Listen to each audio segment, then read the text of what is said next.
ਵਾਹਿਗੁਰੂ ਜੀ ਕਾ ਖਾਲਸਾ ਵਾਹਿਗੁਰੂ ਜੀ ਕੀ ਫਤਿਹ। ਗੁਰੂ ਪਿਆਰੀ ਗੁਰੂ ਸਵਾਰੀ ਪਰਮ ਸਤਿਕਾਰਯੋਗ ਸਾਧ ਸੰਗਤ ਜੀਓ, ਅੱਜ ਦਾ ਆਸ ਬਾਬਾ ਫਰੀਦ ਜੀ ਦੇ ਚੱਲ ਰਹੇ ਲੜੀਵਾਰ ਸਲੋਕਾਂ ਦੇ ਵਿੱਚੋਂ ਜੋ ਅਗਲਾ ਸਲੋਕ ਹੈ ਉਹ ਹੈ, ਜੇ ਜਾਣਾ ਲੜ ਛਿਜਣਾ ਪਿੰਡੀ ਪਾਈ ਗੰਢ, ਤ੍ਰੈ ਜੇਬੜ ਮੈਂ ਨਾਹੀ ਕੋ ਸਭ ਜਗ ਡਿੱਠਾ ਹੰਡ। ਇਸ ਦੇ ਉੱਪਰ ਇੱਕ ਤਿਲ ਮਾਤਰ ਵਿਚਾਰ ਜਿਹੜੀ ਹੈ ਆਪ ਸਾਰੀਆਂ ਸੰਗਤਾਂ ਨਾਲ ਸਾਂਝਾ ਕਰਦਾ ਹੈ। ਸੋ ਇਹ ਜਿਹੜਾ ਨਾ ਸਲੋਕ ਆ ਬਾਬਾ ਫਰੀਦ ਜੀ ਦਾ, ਇਹ ਨਾਮ ਅਭਿਆਸੀਆਂ ਵਾਸਤੇ ਬੜੀ ਸੇਧ ਦਿੰਦਾ ਹੈਗਾ, ਕਿਉਂਕਿ ਇਹ ਐਸਾ ਸਲੋਕ ਹੈ ਜਿਹੜਾ ਉਸ ਵਾਹਿਗੁਰੂ ਦੇ ਪਿਆਰੇ ਦਾ ਜੋ ਵਾਹਿਗੁਰੂ ਦੇ ਨਾਲ ਪ੍ਰਤੀ ਪ੍ਰੇਮ ਹੁੰਦਾ ਹੈ ਨਾ, ਬਸ ਉਸ ਪ੍ਰੇਮ ਦਾ ਜਿਹੜਾ ਆਖਰੀ ਪੜਾਅ ਹੁੰਦਾ ਹੈਗਾ, ਉਸ ਪੜਾਅ ਦੇ ਰਹੱਸ ਨੂੰ ਖੋਲ੍ਹਦਾ ਹੈਗਾ, ਭੇਦ ਨੂੰ ਖੋਲ੍ਹਦਾ ਹੈਗਾ। ਸੋ ਜਿਵੇਂ ਜਿਹੜੇ ਰੱਬ ਦੇ ਪਿਆਰੇ ਆ, ਬੇਸ਼ੱਕ ਉਹ ਵਾਹਿਗੁਰੂ ਦਾ ਨਾਮ ਜਪਦੇ ਜਪਦੇ ਨਿਰਭਉ ਹੋ ਜਾਂਦੇ ਆ ਪਰ ਸੰਸਾਰ ਵੱਲੋਂ, ਪਰ ਇੱਕ ਜਿਹੜਾ ਹੈ ਨਾ ਉਹਨਾਂ ਦੇ ਅੰਦਰ ਭੈ ਬਣਿਆ ਹੈ। ਬਸ ਉਹ ਭੈ ਕੀ ਹੈ? ਉਹ ਹੀ ਭੈ ਇਹੋ ਹੀ ਹੈ ਕਿ ਕਿਤੇ ਮੇਰਾ ਵਾਹਿਗੁਰੂ ਦੇ ਨਾਲ ਜਿਹੜੀ ਪ੍ਰੀਤ ਵਾ ਉਹ ਕਿਤੇ ਘਟ ਨਾ ਜਾਵੇ, ਜਿਹਨੂੰ ਬਾਣੀ ਨੇ ਕਿਹਾ ਹੈ ਜੇ ਜਾਣਾ ਲੜ ਛਿਜਣਾ। ਜਿਵੇਂ ਗੁਰਬਾਣੀ ਦਾ ਫਰਮਾਨ ਹੈ, ਮੇਰੀ ਪ੍ਰੀਤ ਗੋਬਿੰਦ ਸਿਉ ਜਿਨ ਘਟੇ, ਮੈਂ ਤੋ ਮਹਿੰਗੀ ਮੋਲ ਲਈ ਜੀ ਸਟੇ। ਬਸ ਇਹ ਜਿਹੜੀ ਪ੍ਰੀਤ ਵਾ, ਇਹ ਜਿਹੜਾ ਪ੍ਰੀਤ ਦਾ ਲੜ ਹੈਗਾ ਕਿਤੇ ਘਟ ਨਾ ਜਾਵੇ, ਕਿਉਂਕਿ ਬੜੀਆਂ ਮਿਹਨਤ ਮੁਸ਼ੱਕਤਾਂ ਅਤੇ ਲੰਮੀਆਂ ਘਾਲਣਾ ਤੋਂ ਬਾਅਦ ਜਿਹੜੀ ਹੈ ਨਾ ਇਹ ਅਵਸਥਾ ਹੈਗੀ ਆ ਉਹ ਪੱਕਦੀ ਆ। ਪਰ ਦੇਖੋ ਆਪਾਂ ਇਹ ਦੇਖਦੇ ਹਾਂ ਕਿ ਜਿਹੜੇ ਵਾਹਿਗੁਰੂ ਦੇ ਪਿਆਰੇ ਹੁੰਦੇ ਆ ਨਾ, ਉਸ ਪਿਆਰੇ ਦਾ ਪਰਮੇਸ਼ਰ ਦੇ ਨਾਲ ਜਦ ਇੱਕ ਦੂਜੇ ਨਾਲ ਰਿਸ਼ਤਾ ਜਿਹੜਾ ਪ੍ਰੇਮ ਦਾ ਹੈਗਾ ਬਿਲਕੁਲ ਨਜ਼ਦੀਕ ਹੋ ਜਾਂਦਾ, ਜਿਉਂ ਕਹਿ ਲਓ ਕਿ ਜਦੋਂ ਦੁਐ ਤੇ ਇੱਕ ਰੂਪ ਹੋਣਾ ਹੈ ਨਾ, ਬਸ ਉਸ ਟਾਈਮ ਇਹ ਜਿਹੜੀ ਹੈ ਨਾ ਜਟਲ ਮਾਇਆ ਹੁੰਦੀ ਆ, ਇਹ ਜਟਲ ਮਾਇਆ ਦਾ ਇੱਕ ਜਿਹੜਾ ਹੈ ਨਾ ਪੜਦਾ ਭਰਮ ਦਾ ਹੈਗਾ, ਇਹ ਬਸ ਇਹਦੇ ਵਿੱਚ ਰਹਿ ਜਾਂਦਾ ਹੈਗਾ। ਇਹ ਪੜਦਾ ਇਉਂ ਹੁੰਦਾ ਜਿਵੇਂ ਭੰਬੀਰੀ ਦਾ ਪਰ ਹੋਵੇ। ਬਸ ਫਿਰ ਉਸ ਟਾਈਮ ਵਾਹਿਗੁਰੂ ਜੀ ਜਿਹੜੇ ਨੇ ਆਪਣੀ ਇੱਕ ਪ੍ਰੇਮ ਲੀਲਾ ਜਿਹੜੀ ਉਹ ਪਿਆਰੇ ਦੇ ਨਾਲ ਆਖਰੀ ਖੇਡਦੇ ਆ। ਉਹ ਕੀ ਹੈ? ਉਹ ਹੁੰਦੀ ਹੈ ਕਿ ਆਸ ਤੋਂ ਨਿਰਾਸ਼ਤਾ ਦੇ ਵੱਲ ਜਾਣਾ। ਦੇਖੋ ਇੰਨੇ ਸਾਲਾਂ ਦੀ ਮਿਹਨਤ ਦੇ ਵਿੱਚ ਜਿਹੜੀ ਆਸ ਦੀ ਕਿਰਨ ਜਾਗਦੀ ਹੈ, ਲੇਕਿਨ ਆਖਰੀ ਅਵਸਥਾ ਦੇ ਵਿੱਚ ਜਦ ਮੰਜ਼ਿਲ ਨੇੜੇ ਆਉਂਦੀ ਹੈ ਨਾ, ਅਤੇ ਆਸਾਂ ਜਿਹੜੀਆਂ ਉਹ ਸਾਰੀਆਂ ਟੁੱਟ ਜਾਂਦੀਆਂ। ਜਿਉਂ ਕਹਿ ਲਓ ਕਿ ਆਸਾਂ ਦੇ ਉੱਤੋਂ ਜਿਹੜਾ ਹੈ ਨਾ ਪਾਣੀ ਫਿਰਨਾ ਪ੍ਰਤੀਤ ਹੋ ਜਾਂਦਾ, ਅਤੇ ਨਿਰਾਸ਼ਤਾ ਜਿਹੜੀ ਆ ਉਹਦੇ ਵੱਲ ਜਿਹੜਾ ਹੈ ਨਾ ਮਨ ਦਾ ਝੁਕਾਅ ਬਣ ਜਾਂਦਾ। ਇਹ ਕਿਸ ਤਰ੍ਹਾਂ ਹੁੰਦਾ? ਜਿਵੇਂ ਅਸਮਾਨੀ ਬਿਜਲੀ ਜਿਹੜੀ ਹੈ ਨਾ ਜਦ ਧਰਤੀ ਦੇ ਉੱਤੇ ਮੀਂਹ ਪੈਣ ਦੇ ਟਾਈਮ ਡਿੱਗਦੀ ਹੈਗੀ ਆ, ਬਸ ਇਸੇ ਤਰ੍ਹਾਂ ਇਹ ਜਿਹੜੀ ਹੈ ਨਾ ਨਿਰਾਸ਼ਤਾ ਹੈਗੀ ਆ, ਇਹ ਉਸ ਜਿਗਿਆਸੂ ਦੇ ਅੰਦਰ ਪ੍ਰਗਟ ਹੋ ਜਾਂਦੀ ਆ। ਜਿਉਂ ਕਹਿ ਲਓ ਕਿ ਉਹਦੇ ਜਿਹੜੇ ਹੈ ਨਾ ਹੱਥ ਖੜ੍ਹੇ ਹੋ ਜਾਂਦੇ। ਇਸ ਅਵਸਥਾ ਨੂੰ ਸਾਨੂੰ ਗੁਰਬਾਣੀ ਨੇ ਦੱਸਿਆ ਹੈਗਾ, ਵੱਲ ਛੁੱਟ ਕੇ ਉਹ ਬੰਧਨ ਪਰੇ ਕਛੂ ਨਾ ਹੋ ਤੋ ਪਾਏ, ਉਹ ਨਾਨਕ ਅਬ ਓਟ ਹਾਰ ਗੱਜ ਜੋ ਹੋ ਸਹਾਏ। ਜਦੋਂ ਇਹ ਨਿਰਾਸ਼ਤਾ ਜਿਹੜੀ ਹੈ ਨਾ ਅੰਦਰ ਆ ਕੇ ਪ੍ਰਤੱਖ ਹੋ ਜਾਂਦੀ ਆ ਉਸ ਵਾਹਿਗੁਰੂ ਦੇ ਪਿਆਰੇ ਦੇ ਅੰਦਰ, ਫਿਰ ਉਸ ਟਾਈਮ ਕੀ ਹੁੰਦਾ ਕਿ ਉਸ ਟਾਈਮ ਜਿਹੜੀਆਂ ਕੀਤੀਆਂ ਹੋਈਆਂ ਅਰਦਾਸਾਂ ਹਨ ਸਾਰੇ ਜੀਵਨ ਭਰ ਦੇ ਅੰਦਰ ਪਰਮੇਸ਼ਰ ਦੇ ਅੱਗੇ, ਇਹਨਾਂ ਕੀਤੀਆਂ ਹੋਈਆਂ ਅਰਦਾਸਾਂ ਦਾ ਇੱਕ ਫਲ ਇੱਕ ਬੂੰਦ ਦੀ ਸ਼ਕਲ ਦੇ ਵਿੱਚ ਅੰਦਰ ਜਿਹੜਾ ਹੈਗਾ ਬੀਜ ਰੂਪ ਹੋ ਕੇ ਜਿਹੜਾ ਹੈ ਉਹ ਰਹਿੰਦਾ ਹੈ। ਅਤੇ ਇਹ ਜਿਹੜਾ ਬੀਜ ਰੂਪ ਹੋ ਕੇ ਬਣਿਆ ਫਲ ਹੈਗਾ, ਇਹ ਜਿਹੜੀ ਬੂੰਦ ਹੈਗੀ ਆ, ਫਿਰ ਇਹ ਉਸ ਟਾਈਮ ਮਹਾਸਾਗਰ ਹੋ ਕੇ ਫਿਰ ਜਿਹੜੀ ਉੱਭਰਦੀ ਆ ਜਗਿਆਸੂ ਦੇ ਅੰਦਰੋਂ। ਜਦ ਫਿਰ ਉਹ ਮਹਾਸਾਗਰ ਹੋ ਕੇ ਉੱਭਰਦੀ ਆ, ਉਸ ਟਾਈਮ ਫਿਰ ਜਿਹੜਾ ਹੈ ਨਾ ਭਰੋਸਾ ਹੈ ਜਾਂ ਸਿਦਕ ਹੈਗਾ, ਬਸ ਉਹ ਵਾਹਿਗੁਰੂ ਆਪ ਹੀ ਜਿਹੜਾ ਹੈ ਨਾ ਆਪਣੇ ਹੀ ਤਰੀਕੇ ਦੇ ਨਾਲ ਉਸ ਜਗਿਆਸੂ ਦੇ ਮਨ ਦੇ ਸਾਹਮਣੇ ਪ੍ਰਤੱਖ ਪ੍ਰਗਟ ਕਰ ਦਿੰਦਾ। ਉਸ ਟਾਈਮ ਪਰਮੇਸ਼ਰ ਜਿਹੜਾ ਉਹ ਕੀ ਕਰਦਾ ਕਿ ਆਪਣੀ ਜਿਹੜੀ ਨੇੜਤਾ ਹੈਗੀ ਆ ਆਪਣੇ ਪਿਆਰੇ ਦੇ ਨਾਲ ਕਿਸੇ ਨਾ ਕਿਸੇ ਤਰੀਕੇ ਦੇ ਨਾਲ ਪ੍ਰਤੱਖ ਪ੍ਰਗਟ ਕਰ ਦਿੰਦਾ ਹੈਗਾ। ਜਦੋਂ ਨੇੜਤਾ ਜਿਹੜੀ ਨਾ ਪ੍ਰਤੱਖ ਪ੍ਰਗਟ ਹੁੰਦੀ ਆ, ਬਸ ਫਿਰ ਉਸ ਨੂੰ ਅਸੀਂ ਕਹਿ ਦਿੰਦੇ ਹਾਂ ਕਿ ਡੁੱਬਦੇ ਨੂੰ ਤਿਣਕੇ ਦਾ ਸਹਾਰਾ। ਇਹ ਜਿਹੜਾ ਜਗਿਆਸੂ ਆ ਨਿਰਾਸ਼ਤਾ ਦੇ ਵਿੱਚ ਜਦ ਡੁੱਬ ਜਾਂਦਾ, ਫਿਰ ਉਹਨੂੰ ਤਿਣਕੇ ਦਾ ਸਹਾਰਾ ਬਣਾ ਕੇ ਨਾ ਜਿਹੜਾ ਪਰਮੇਸ਼ਰ ਹੈਗਾ, ਜੋ ਆਖਰੀ ਉਹਦੀ ਪ੍ਰੇਮ ਲੀਲਾ ਹੁੰਦੀ ਆ, ਉਹਦੇ ਵਿੱਚੋਂ ਫਿਰ ਜਿਹੜਾ ਹੈਗਾ ਉਹ ਪਾਸ ਕਰਾ ਦਿੰਦਾ। ਇਹ ਹੈ ਪਰਮੇਸ਼ਰ ਦਾ ਪ੍ਰੇਮ ਪਿਆਰ ਦੀ ਇੱਕ ਵਿਲੱਖਣ ਲੀਲਾ ਹੈਗੀ। ਸੋ ਇਸੇ ਕਰਕੇ ਅਸੀਂ ਅਗਰ ਇਹਨੂੰ ਨਾ ਥੋੜ੍ਹਾ ਜਿਹਾ ਸਮਝਣਾ ਹੋਵੇ, ਫਿਰ ਸਾਨੂੰ ਇੱਕ ਨਹੀਂ ਅਨੇਕਾਂ ਪ੍ਰਮਾਣ ਗੁਰਬਾਣੀ ਵਿੱਚ ਮਿਲਦੇ ਆ। ਦੇਖੋ ਥੋੜ੍ਹਾ ਜਿਹਾ ਅਗਰ ਆਪਾਂ ਪਿਛਲੇ ਸਮੇਂ 'ਚ ਝਾਤ ਮਾਰੀ ਜਾਂ ਪਿਛਲੇ ਯੁੱਗਾਂ ਦੀ ਗੱਲ ਕਰੀਏ ਆਪਣੇ ਇਤਿਹਾਸ ਦੇ ਅੰਦਰ, ਤਾਂ ਸਾਨੂੰ ਪਤਾ ਲੱਗਦਾ ਕਿ ਜਿਹੜਾ ਹਰਨਾਕਸ਼ ਸੀਗਾ, ਜਦ ਇਹਨੇ ਰੱਬ ਦੇ ਕੋਲੋਂ ਜਾਂ ਰੱਬ ਦੇ ਪਿਆਰਿਆਂ ਦੇ ਕੋਲੋਂ ਇਹ ਵਰਦਾਨ ਮੰਗ ਲਿਆ ਕਿ ਨਾ ਮੈਂ ਦਿਨੇ ਮਰਾਂ, ਨਾ ਰਾਤ, ਨਾ ਅੰਦਰ ਨਾ ਬਾਹਰ, ਨਾ ਕਿਸੇ ਦੇਵ ਦਾਨਵ ਅਤੇ ਨਾ ਕਿਸੇ ਜਿਹੜੇ ਮਨੁੱਖ ਤੋਂ ਮਰਾਂ ਹੈ। ਸੋ ਇੱਥੋਂ ਤੱਕ ਉਹਨੇ ਜਿਹੜਾ ਸੀਗਾ ਉਹ ਕਰ ਲਿਆ ਹੈਗਾ ਕਿ ਨਾ ਮੈਂ ਦਿਨੇ ਮਰਾਂ, ਨਾ ਰਾਤ, ਨਾ ਅੰਦਰ ਨਾ ਬਾਹਰ।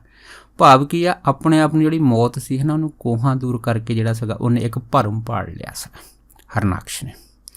ਪਰ ਉਸ ਟਾਈਮ ਆਪ ਸਾਰੀਆਂ ਸੰਗਤਾਂ ਜਾਣਦੀਆਂ ਕਿ ਕਿਵੇਂ ਪ੍ਰਹਲਾਦ ਭਗਤ ਨੇ ਉਹਦਾ ਜਿਹੜਾ ਇਹ ਘਮੰਡ ਸੀਗਾ ਤੋੜਿਆ। ਲੇਕਿਨ ਅਖੀਰ ਦੇ ਵਿੱਚ ਜਦ ਹਰਨਾਕਸ਼ ਨੇ ਉਸ ਟਾਈਮ ਇੱਕ ਤੱਤਾ ਖੰਭ ਜਿਹੜਾ ਸੀਗਾ ਉਹ ਬਿਲਕੁਲ ਗਰਮ ਕਰਕੇ ਪ੍ਰਹਲਾਦ ਭਗਤ ਦੇ ਸਾਹਮਣੇ ਖੜਾ ਕੀਤਾ ਅਤੇ ਉਹਨੂੰ ਇਹ ਆਖ ਦਿੱਤਾ ਵੀ ਦੇਖਦਾ ਹੈਗਾ ਕਿ ਹੁਣ ਤੈਨੂੰ ਕੌਣ ਬਚਾਉਂਦਾ ਹੈਗਾ। ਜਦ ਜਿਹੜਾ ਇਹ ਸਟੇਜ ਜਾਂ ਕਹਿ ਲਓ ਕਿ ਇਹ ਇੱਕ ਕੜੀ ਇਮਤਿਹਾਨ ਦੀ ਜਦ ਪ੍ਰਹਲਾਦ ਦੇ ਸਾਹਮਣੇ ਆਈ ਆ, ਦੇਖੋ ਹੁਣ ਪ੍ਰਹਲਾਦ ਭਗਤ ਬੱਚੇ ਸੀਗੇ, ਉਹਨਾਂ ਨੇ ਜਦ ਥੰਮ ਵੱਲ ਤੱਕਿਆ ਅਤੇ ਥੰਮ ਦੀਆਂ ਜਿਹੜੀਆਂ ਹਨ ਅੱਗ ਦੀਆਂ ਲਪਟਾਂ ਸੀ, ਸੇਕ ਸੀਗਾ ਦੂਰ ਤੱਕ ਜਾਂਦਾ ਸੀਗਾ।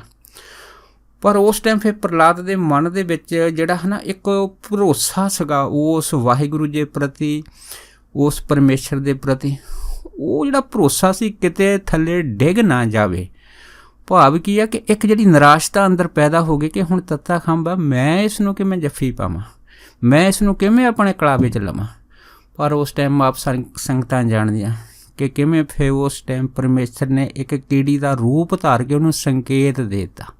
ਬਸ ਜੇ ਤੋਂ ਪ੍ਰਹਲਾਦ ਭਗਤ ਨੂੰ ਸਮਝ ਆ ਗਈ, ਅਗਰ ਇਹ ਜਿਹੜੀ ਕੀੜੀ ਹੈਗੀ ਆ ਇਹਨੂੰ ਉਹ ਥੰਮ ਜਿਹੜਾ ਹੈਗਾ ਉਹ ਜਲਾ ਨਹੀਂ ਸਕਦਾ, ਸਾੜ ਨਹੀਂ ਸਕਦਾ, ਫਿਰ ਮੈਨੂੰ ਕਿਵੇਂ ਸਾੜੂ। ਇਹ ਹੈ ਪਰਮੇਸ਼ਰ ਦਾ ਆ ਕਹਿੰਦੇ ਹੁੰਦੇ ਡੁੱਬਦੇ ਨੂੰ ਤਿਣਕੇ ਦਾ ਸਹਾਰਾ। ਇਸ ਤਰ੍ਹਾਂ ਅਸੀਂ ਇੱਕ ਨਹੀਂ ਅਨੇਕਾਂ ਪ੍ਰਮਾਣਾਂ 'ਚ ਦੇਖਦੇ ਹਾਂ। ਜਦ ਦ੍ਰੋਪਦੀ ਦਾ ਚੀਰ ਹਰਨ ਹੋਇਆ ਸੀਗਾ, ਜਦ ਦ੍ਰੋਪਦੀ ਵੀ ਸਾਰੇ ਪਾਸਿਆਂ ਤੋਂ ਨਿਰਾਸ਼ ਹੋ ਗਈ, ਆਪਣੇ ਆਪ ਨੂੰ ਉਹਨੇ ਨਿਤਾਣਾ ਸਮਝ ਲਿਆ ਸੀਗਾ, ਨਿਰਾਸ਼ਤਾ ਜਿਹੜੀ ਉਹਦੇ ਪੱਲੇ ਪੈ ਗਈ ਸੀ। ਫਿਰ ਉਸ ਟਾਈਮ ਆਪ ਜਾਣਦੇ ਕਿ ਉਹਨੇ ਕੀ ਕੀਤਾ। ਉਹਦੇ ਅੰਦਰ ਵੀ ਜਿਹੜੀ ਹੈ ਨਾ ਇੱਕ ਆਸ ਦੀ ਕਿਰਨ ਬਚੀ ਸੀਗੀ। ਉਹ ਸੀ ਉਹਦੀਆਂ ਕੀਤੀਆਂ ਹੋਈਆਂ ਅਰਦਾਸਾਂ, ਉਹਦੀ ਕੀਤੀ ਹੋਈ ਸਾਧ ਸੰਗਤ ਦੀ ਸੇਵਾ, ਜਿਉਂ ਕਹਿ ਲਓ ਕਿ ਕਿਸੇ ਮਹਾਂਪੁਰਖਾਂ ਦਾ ਉਹਦੇ ਉੱਤੇ ਜਿਹੜਾ ਸੀ ਹੱਥ ਸੀਗਾ, ਜਦ ਫਲ ਰੂਪ ਹੋ ਕੇ ਉਹਦੇ ਜਿਹੜਾ ਸੀਗਾ ਅੱਗੇ ਪ੍ਰਗਟ ਹੋਇਆ ਇੱਕ ਕਣਕਾ ਮਾਤਰ। ਬਸ ਉਸ ਟਾਈਮ ਉਹਦੇ ਅੰਦਰੋਂ ਜਿਹੜਾ ਸ਼ਬਦ ਨਿਕਲਿਆ ਉਹ ਨਿਕਲਿਆ ਸੀ ਕ੍ਰਿਸ਼ਨ।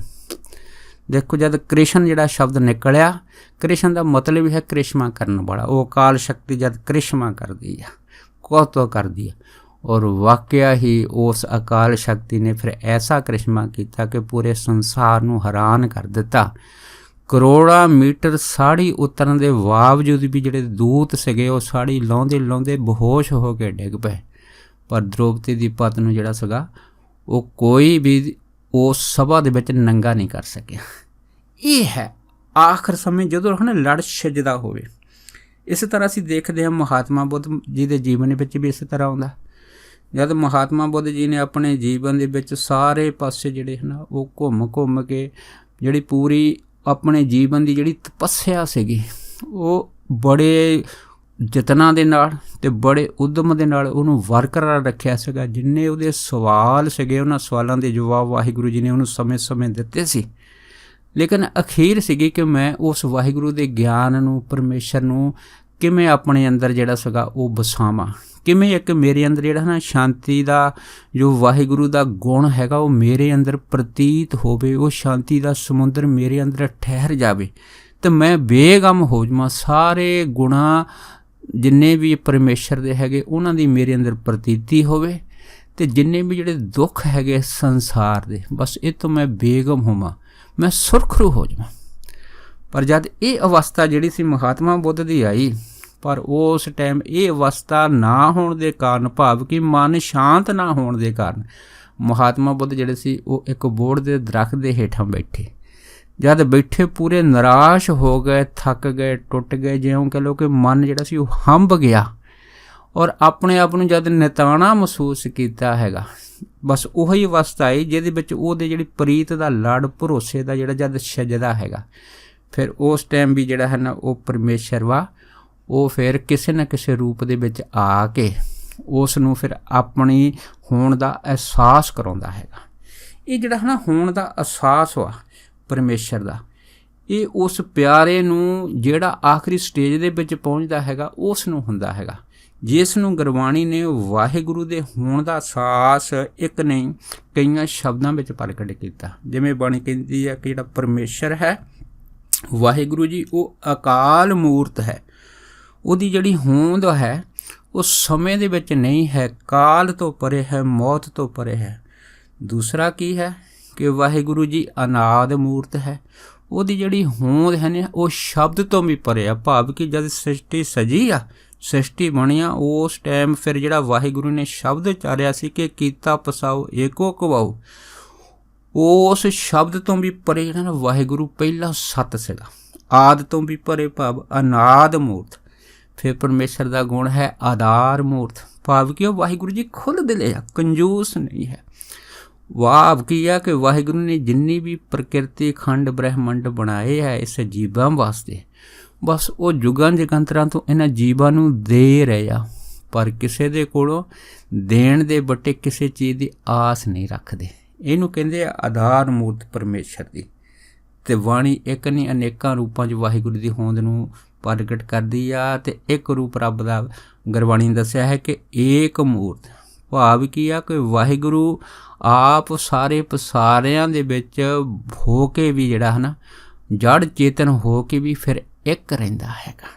ਇਹ ਕਮਾਲ ਹੈ, ਨਿਰਗੁਣ ਸਰਗੁਣ ਹੋ ਕੇ ਵੀ ਹੈ ਨਾ ਪਰਮੇਸ਼ਰ ਜਿਹੜਾ ਹੈ ਨਿਰਗੁਣ ਸਰਗੁਣ ਤੋਂ ਵੀ ਪਰੇ ਆਪਣੇ ਆਪੇ ਦੀ ਅਵਸਥਾ ਵਿੱਚ ਰਹਿੰਦੀ ਆ ਉਹ ਸ਼ਕਤੀ।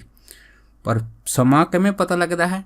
ਬਸ ਉਦੋਂ ਪਤਾ ਲੱਗਦਾ ਹੈ ਜਦੋਂ ਵਾਹਿਗੁਰੂ ਜਿਹੜੇ ਹੈ ਨਾ ਬੜੇ ਪ੍ਰਸੰਨ ਹੋ ਕੇ ਆਪਣੇ ਪਿਆਰੇ ਨੂੰ ਆਪਣਾ ਕੋਈ ਨਾ ਕੋਈ ਰੂਪ ਜਿਹੜਾ ਨਾ ਅਖੀਰ ਦੇ ਵਿੱਚ ਪ੍ਰਗਟ ਕਰਕੇ ਜਿਹੜਾ ਹੈ ਉਹਨੂੰ ਸਹਾਰਾ ਦੇ ਦਿੰਦੇ ਆ।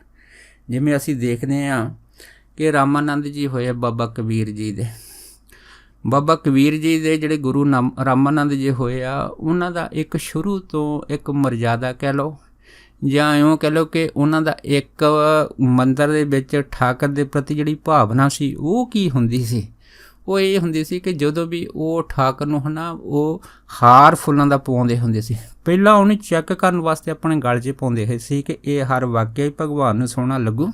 ਪਰ ਜਦ ਇਹ ਜਿਹੜਾ ਨੇਮ ਆ ਉਹਨਾਂ ਨੇ ਕਈ ਸਾਲ ਜਿਹੜਾ ਨਿਭਾਇਆ, ਪਰ ਇੱਕ ਦਿਨ ਐਸੀ ਘਟਨਾ ਆਈ ਕਿ ਉਹਨਾਂ ਨੇ ਉਹ ਜਿਹੜਾ ਹਾਰ ਸੀਗਾ ਉਹ ਠਾਕਰ ਦੇ ਗਲ 'ਚ ਪਾ ਦਿੱਤਾ। ਜਦ ਇਹ ਪਹਿਲੀ ਗਲਤੀ ਜਿਹੜੀ ਸੀ ਇਹਨਾਂ ਨੂੰ ਲੱਗੀ ਉਹਨਾਂ ਟਾਈਮਾਂ ਵਿੱਚ, ਪਰ ਉਸ ਟਾਈਮ ਛੂਤ ਛਾਤ ਦਾ ਜਾਂ ਨੀਵੀਂ ਜਾਤ ਵਾਲਿਆਂ ਦੇ ਮੰਦਰ ਵਿੱਚ ਪ੍ਰਵੇਸ਼ ਨਹੀਂ ਸੀ। ਭਾਵੇਂ ਰਾਮਾਨੰਦ ਜੀ ਨੇ ਭਗਤ ਕਬੀਰ ਜੀ ਨੂੰ ਜਿਹੜਾ ਸੀਗਾ ਉਹ ਦੇਖਿਆ ਦੇ ਦਿੱਤੀ ਸੀ ਕਿਸੇ ਨਾ ਕਿਸੇ ਤਰੀਕੇ ਦੇ ਨਾਲ, ਪਰ ਕਬੀਰ ਜੀ ਫਿਰ ਵੀ ਜਿਹੜੀ ਸੀ ਉਸ ਮੰਦਰ ਤੋਂ ਬਾਹਰ ਬੈਠੇ ਰਹਿੰਦੇ ਸੀਗੇ ਜਦੋਂ ਰਾਮਾਨੰਦ ਜੀ ਭਜਨ ਸਿਮਰਨ ਜਿਹੜਾ ਮੰਦਰ 'ਚ ਜਾਂ ਕੀਰਤਨ ਕਰਦੇ ਸੀਗੇ। ਪਰ ਜਦ ਇੱਧਰ ਰਾਮਾਨੰਦ ਜਿਹੜੇ ਸੀਗੇ ਉਹ ਇਸ ਧਰਮ ਸੰਕਟ 'ਚ ਫਸ ਗਏ ਕਿ ਜਿਹੜਾ ਹਾਰ ਉਹ ਪਹਿਲਾਂ ਆਪਣੇ ਗਲ 'ਚ ਪਾ ਕੇ ਪਰਖਦੇ ਸੀ ਉਹੀ ਹਾਲ ਭਗਵਾਨ ਦੇ ਗਲ 'ਚ ਉਹਨੇ ਉਸ ਟਾਈਮ ਪਾਇਆ। ਪਰ ਹੁਣ ਸੋਚਣ ਵੀ ਇਹ ਤਾਂ ਮਰਜ਼ਾਦਾ ਜਿਹੜੀ ਮੇਰੀ ਕਾਫੀ ਲੰਮੇ ਸਮੇਂ ਤੋਂ ਚੱਲ ਰਹੀ ਹੈ ਭੰਗ ਹੋ ਗਈ, ਹੁਣ ਕੀ ਕੀਤਾ ਜਾਵੇ? ਦੇਖੋ ਫਿਰ ਜਦ ਇਸੇ ਹੀ ਸੋਚ ਵਿੱਚ ਰਾਮਾਨੰਦ ਜੀ ਜਿਹੜੇ ਸੀਗੇ ਉਹ ਸੋਚ ਰਹੇ ਸੀ ਤਾਂ ਇੱਧਰੋਂ ਦੇਖੋ ਬਾਹਰ ਭਗਤ ਕਬੀਰ ਜੀ ਨੇ ਉਹਨਾਂ ਨੂੰ ਆਵਾਜ਼ ਦੇ ਕੇ ਆਖਿਆ, ਕਹਿਣ ਲੱਗੇ, ਕਹਿੰਦੇ ਗੁਰੂ ਜੀ ਇਸ ਤਰ੍ਹਾਂ ਕਰੋ, ਇਹ ਜਿਹੜਾ ਹਾਰ ਆ ਨਾ ਇਹਦੀ ਪਿੱਛੋਂ ਗੰਢ ਖੋਲ੍ਹ ਦਿਓ। ਬਸ ਭਾਵ ਕੀ ਹੈ ਕਿ ਉਸ ਭਗਵਾਨ ਦੇ ਗਲ ਦੇ ਵਿੱਚੋਂ ਜਿਹੜਾ ਹਾਰ ਉਤਾਰੋ ਨਾ ਉਹਦੀ ਪਿੱਛੋਂ ਗੰਢ ਖੋਲ੍ਹ ਦਿਓ, ਦੁਬਾਰਾ ਇਹ ਮਰਜ਼ਾਦਾ ਕਰ ਲਓ। ਜਦ ਇਹ ਜਿਹੜੀ ਮਨ ਦੇ ਅੰਦਰ ਇੱਕ ਧਰਮ ਸੰਕਟ ਦੀ ਹਾਲਤ ਉਹਨਾਂ ਟਾਈਮਾਂ ਦੇ ਵਿੱਚ ਕਬੀਰ ਜੀ ਦੇ ਗੁਰੂ ਦੀ ਬਣ ਗਈ ਸੀ।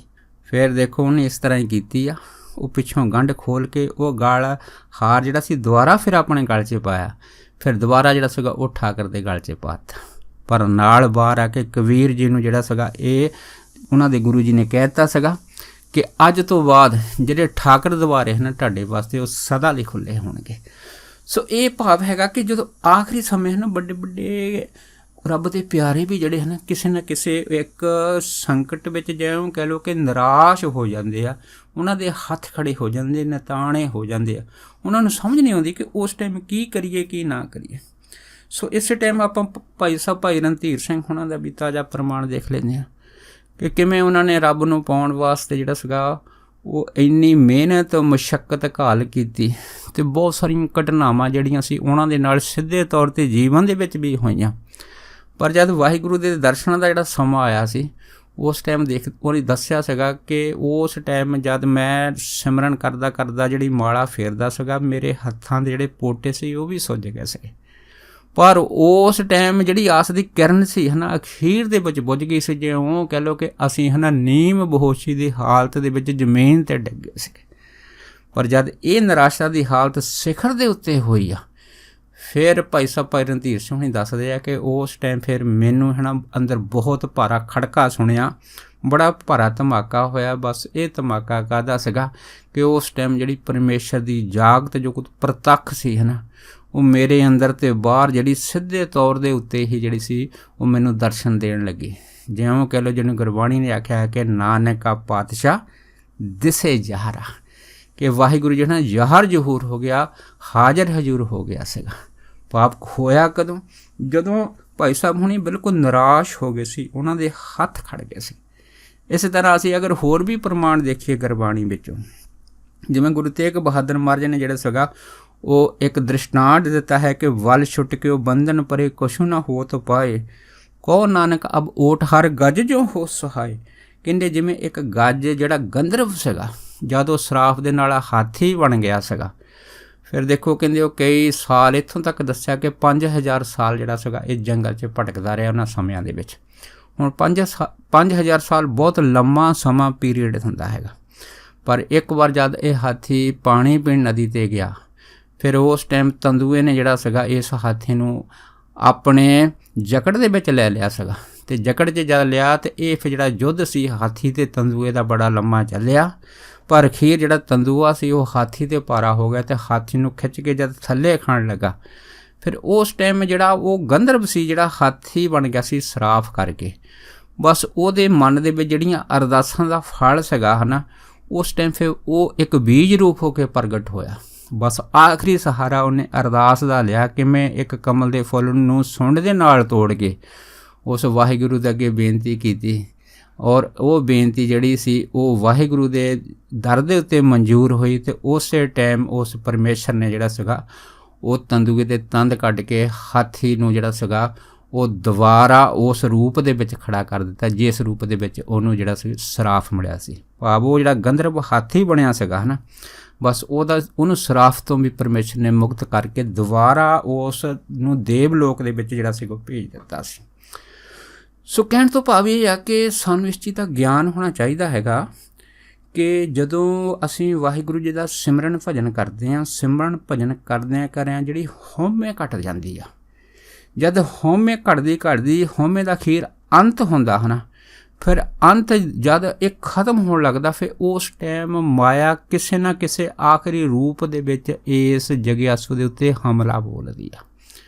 ਉਹ ਜਿਹੜਾ ਹਮਲਾ ਹੁੰਦਾ ਚਾਹੇ ਉਹ ਭਰਮ ਰੂਪ ਹੀ ਹੁੰਦਾ ਹੈਗਾ, ਪਰ ਉਸ ਟਾਈਮ ਉਹ ਚੀਜ਼ ਜਿਹੜੀ ਸੱਤ ਪਾਸਦੀ ਆ। ਉਹ ਲੱਗਦਾ ਕਿ ਜਿਵੇਂ ਅਸੀਂ ਬੇਆਸਰੇ ਹੋ ਗਏ ਹਾਂ, ਬੇਨਰਾਸਰੇ ਹੋ ਗਏ ਹਾਂ। ਸੋ ਇਹ ਜਿਹੜੀ ਅਵਸਥਾ ਉਸ ਟਾਈਮ ਬਣਦੀ ਆ, ਇੱਕਦਮ ਚੜ੍ਹਦੀ ਕਲਾ ਤੋਂ ਜਗਿਆਸੂ ਢੈਂਡੀ ਕਲਾ ਦੇ ਵਿੱਚ ਜਦ ਪਹੁੰਚਦਾ ਹੈਗਾ ਅਤੇ ਇੱਕ ਬੇਆਸਰਾ ਬੇਪ੍ਰਤੀਤੀ ਜਾਂ ਨਿਤਾਣਾ ਹੋ ਜਾਂਦਾ ਜਿਉਂ ਕਹਿ ਲਓ ਕਿ ਜਦ ਉਸ ਟਾਈਮ ਸਾਰੇ ਹੀਲੇ ਵਸੀਲੇ ਖਤਮ ਹੋ ਜਾਂਦੇ ਆ, ਫਿਰ ਉਸ ਟਾਈਮ ਕੀਤੀਆਂ ਹੋਈਆਂ ਅਰਦਾਸਾਂ ਦਾ ਜਿਹੜਾ ਫਲ ਹੈਗਾ ਉਹ ਹੀ ਜਗਿਆਸੂ ਦੇ ਜਿਹੜਾ ਹੈਗਾ ਉਹ ਇਸ ਅੰਤ ਨੂੰ ਅਨੰਤ ਦੇ ਵੱਲ ਲੈ ਜਾਂਦਾ। ਭਾਵ ਕੀ ਆ, ਜਦ ਹਉਮੈ ਸਿਫਰ ਹੋ ਜਾਂਦੀ ਆ, ਅੰਤ ਦੇ ਉੱਤੇ ਜਿਹੜੀ ਪਹੁੰਚਦੀ ਹੈਗੀ ਆ, ਇਸ ਅੰਤ ਨੂੰ ਅਨੰਤ ਉਹ ਸ਼ਕਤੀ ਜਿਹੜੀ ਆਪਣੇ ਵੱਲ ਖਿੱਚਦੀ ਆ। ਜਦ ਆਪਣੇ ਵੱਲ ਖਿੱਚਦੀ ਆ ਅਤੇ ਫਿਰ ਉਸ ਨੂੰ ਨਜ਼ਰੀ ਨਦਰ ਨਿਹਾਲ ਕਰ ਦਿੰਦੀ ਆ। ਭਾਵ ਕੀ ਆ, ਉਹਦੇ ਜਿਹੜੇ ਸਾਰੇ ਭਰਮ ਸ਼ੰਕੇ ਹੁੰਦੇ ਉਹ ਸਾਰੇ ਮਿਟਾ ਦਿੰਦੀ ਆ, ਉਹ ਸਾਰੇ ਜਿਹੜੇ ਦੁੱਖ ਆ ਉਹ ਦੂਰ ਕਰ ਦਿੰਦੀ ਆ। ਔਰ ਇਸੇ ਕਰਕੇ ਸਾਨੂੰ ਬਾਬਾ ਫਰੀਦ ਜੀ ਨੇ ਗੁਰਬਾਣੀ 'ਚ ਆਖਿਆ ਕਿ ਜੇ ਜਾਣਾ ਲੜ ਛਿਜਣਾ ਪਿੰਡੀ ਪਾਈ ਗੰਢ। ਕਹਿੰਦੇ ਫਿਰ ਗੰਢ ਜਿਹੜੀ ਉਹ ਤੂੰ ਪੱਕੀ ਨਹੀਂ ਉਸ ਟਾਈਮ ਪਾ ਸਕਦਾ, ਪਰ ਹਾਂ ਤੇਰੀਆਂ ਕੀਤੀਆਂ ਹੋਈਆਂ ਅਰਦਾਸਾਂ ਦੇ ਵਿੱਚੋਂ ਇੱਕ ਆਵਾਜ਼ ਆਉਂਦੀ। ਉਹ ਕੀ ਆਉਂਦੀ? ਉਹ ਇਹ ਹੁੰਦੀ ਹੈ ਕਿ ਸੱਚੇ ਪਾਤਸ਼ਾਹ ਬਾਕੀ ਤਾਂ ਮੈਨੂੰ ਕੋਈ ਨਹੀਂ ਚਾਹੀਦੀ, ਪਰ ਤੇਰੀ ਜਿਹੜੀ ਪ੍ਰਤੀਤੀ ਭਰੋਸਾ ਉਹ ਮੇਰੇ ਅੰਦਰੋਂ ਨਾ ਜਾਵੇ। ਜਦ ਵਾਹਿਗੁਰੂ ਦੀ ਪ੍ਰਤੀਤੀ ਭਰੋਸਾ ਉਹਦੀ ਹੋਂਦ ਰੱਬ ਦੇ ਪਿਆਰੇ ਦੇ ਅੰਦਰੋਂ ਜਦ ਨਹੀਂ ਜਾਂਦੀ, ਅਤੇ ਇਹ ਜਿਹੜੀ ਪ੍ਰਤੀਤੀ ਹੌਸਲਾ ਉਸ ਪਿਆਰੇ ਦੇ ਅੰਦਰ ਹੁੰਦਾ, ਕਿਉਂਕਿ ਪਿਆਰਾ ਤਾਂ ਹੀ ਜਿਹੜਾ ਪਰਮੇਸ਼ਰ ਦਾ ਨਾਮ ਜਪਦਾ ਕਿਉਂਕਿ ਉਹਦੇ ਵਿੱਚ ਪਰਮੇਸ਼ਰ ਨੇ ਉਹਦੇ ਸਰੀਰ 'ਚ ਆਪਣੀ ਜੋਤ ਟਿਕਾਈ ਆ। ਇਹ ਜਿਹੜੀ ਜੋਤ ਵਾ ਨਾ, ਬਸ ਇਹੋ ਹੀ ਪਰਮੇਸ਼ਰ ਦਾ ਜਗਿਆਸੂ ਦਾ ਆਸਰਾ ਬਣਦਾ ਹੈ। ਔਰ ਜਦ ਉਹ ਪ੍ਰਤੀਤੀ ਜਿਹੜੀ ਬਣਦੀ ਹੈਗੀ ਆ, ਅਤੇ ਬਸ ਫਿਰ ਕੀ ਆ, ਉਹ ਜਿਹੜੀ ਭਰੋਸੇ ਦੀ ਗੰਢ ਢਿੱਲੀ ਹੁੰਦੀ ਆ ਜਾਂ ਟੁੱਟਣ ਦਾ ਖਤਰਾ ਬਣ ਜਾਂਦਾ ਲਗਭਗ, ਫਿਰ ਉਹ ਗੰਢ ਜਿਹੜੀ ਹੈ ਨਾ ਪੂਰੀ ਤਰ੍ਹਾਂ ਜਿਹੜੀ ਉਹ ਪੱਕੀ ਹੋ ਜਾਂਦੀ ਹੈ, ਲੰਬੀ ਹੋ ਜਾਂਦੀ। ਜਿਉਂ ਗੱਲ ਕਹਿ ਲਓ ਕਿ ਉਹ ਗਲਬੱਕੜੀ ਐਸੀ ਹੋ ਜਾਂਦੀ ਆ, ਬਸ ਜਿਸ ਗਲਬੱਕੜੀ ਨੂੰ ਜਿਹੜੇ ਹਨ ਰੱਬ ਦੇ ਪਿਆਰੇ ਉਹ ਇਸ ਤਰ੍ਹਾਂ ਜਿਹੜੇ ਹੈ ਉਹ ਜੀਵਨ ਦੇ ਵਿੱਚ, ਸੰਸਾਰ ਦੇ ਵਿੱਚ ਰੱਖਦੇ ਆ ਕਿ ਜਿਵੇਂ ਅਸੀਂ ਜਾਣਦੇ ਹੀ ਹਾਂ ਆਪ ਸਾਰੀਆਂ ਸੰਗਤਾਂ ਬੜੇ ਪ੍ਰੇਮ ਦੇ ਨਾਲ ਕਿ ਵਾਹਿਗੁਰੂ ਰੁੱਸ ਜਵੇ ਅਤੇ ਉਸ ਵਾਹਿਗੁਰੂ ਰੁੱਸੇ ਦੀ ਜਿਹੜੀ ਰੱਖਿਆ ਹੈਗੀ ਆ, ਉਸ ਪ੍ਰਾਣੀ ਦੀ ਜਿਹ ਤੋਂ ਪਰਮੇਸ਼ਰ ਰੁੱਸਦਾ ਹੈਗਾ ਉਹਦੀ ਭਗਤ ਰੱਖਿਆ ਕਰ ਸਕਦੇ ਆ। ਪਰ ਅਗਰ ਰੱਬ ਦੇ ਪਿਆਰੇ ਕਿਸੇ ਤੋਂ ਰੁੱਸ ਜਾਣਾ ਨਾ, ਅਤੇ ਫਿਰ ਕਹਿੰਦੇ ਰੱਬ ਵੀ ਜਿਹੜੀ ਉਹਦੀ ਰੱਖਿਆ ਨਹੀਂ ਕਰ ਸਕਦਾ, ਉਹਦੇ ਵੀ ਹੱਥ ਖੜੇ ਹੋ ਜਾਂਦੇ। ਇਹ ਇੱਕ ਐਸੀ ਹੈ ਨਾ ਪ੍ਰਤੀਤੀ ਹੈਗੀ ਆ। ਬਸ ਇਹ ਜਿਹੜੀ ਪ੍ਰਤੀਤੀ ਹੈ, ਇਹਨੂੰ ਬਾਣੀ ਨੇ ਕਿਹਾ ਹੈਗਾ ਕਿ ਜੇ ਜਾਣਾ ਲੜ ਸਿਜਣਾ ਪਿੰਡੀ ਪਾਈ ਗੰਢ, ਤ੍ਰੈ ਜੇਵੜ ਮੈਂ ਨਹੀਂ ਕੋ ਸਭ ਜਗ ਡਿੱਠਾ ਹੰਡ। ਕਿਉਂਕਿ ਅਕਾਲ ਸ਼ਕਤੀ ਆਪਣੇ ਪਿਆਰੇ ਨੂੰ ਆਪਣੇ ਤੋਂ ਫਿਰ ਉੱਚਾ ਦਰਜਾ ਬਖਸ਼ਦੀ ਹੈਗੀ, ਉੱਚੀ ਇੱਜ਼ਤ ਮਾਣ ਵਡਿਆਈ ਦਿੰਦੀ ਆ। ਭਾਵ ਕੀ ਆ ਕਿ ਅਗਰ ਰੱਬ ਰੁੱਸ ਜਾਵੇ ਅਤੇ ਰੱਬ ਦੇ ਪਿਆਰੇ ਜਿਹਦੇ ਨਾਲ ਰੱਬ ਰੁੱਸਦਾ ਹੈਗਾ ਉਹਦੀ ਰੱਖਿਆ ਕਰਨ 'ਚ ਸਮਰੱਥ ਰਹਿੰਦੇ ਆ। ਪਰ ਅਗਰ ਰੱਬ ਦਾ ਪਿਆਰਾ ਰੁੱਸ ਜਾਵੇ ਤਾਂ ਫਿਰ ਦੇਖੋ ਰੱਬ ਵੀ ਜਿਹੜੀ ਉਹਦੀ ਰੱਖਿਆ ਕਰਨ ਤੋਂ ਹੱਥ ਖੜੇ ਕਰ ਦਿੰਦਾ। ਇੰਨਾ ਰੱਬ ਆਪਣੇ ਪਿਆਰਿਆਂ ਨੂੰ ਪਿਆਰ ਕਰਦਾ। ਇਹਨੂੰ ਕਹਿੰਦੇ ਤ੍ਰੈ ਜੇਵੜ ਮੈਂ ਨਾਹੀ ਕੋ ਸਭ ਜਗ ਡਿੱਠਾ ਹੰਡ। ਸੋ ਦਾਸ ਇੰਨੇ ਹੀ ਵਚਨ ਕਰਦਾ ਹੋਇਆ ਖਿਮਾ ਦਾ ਜਾਚਕ ਹੈ ਜੀ। ਹੋਈਆਂ ਬੇਅੰਤ ਭੁੱਲਾਂ ਚੁੱਕਾਂ ਦੀ ਖਿਮਾ ਬਖਸ਼ਣੀ। ਸੋ ਫਤਿਹ ਬੁਲਾਓ ਜੀ। ਵਾਹਿਗੁਰੂ ਜੀ ਕਾ ਖਾਲਸਾ, ਵਾਹਿਗੁਰੂ ਜੀ ਕੀ ਫਤਿਹ।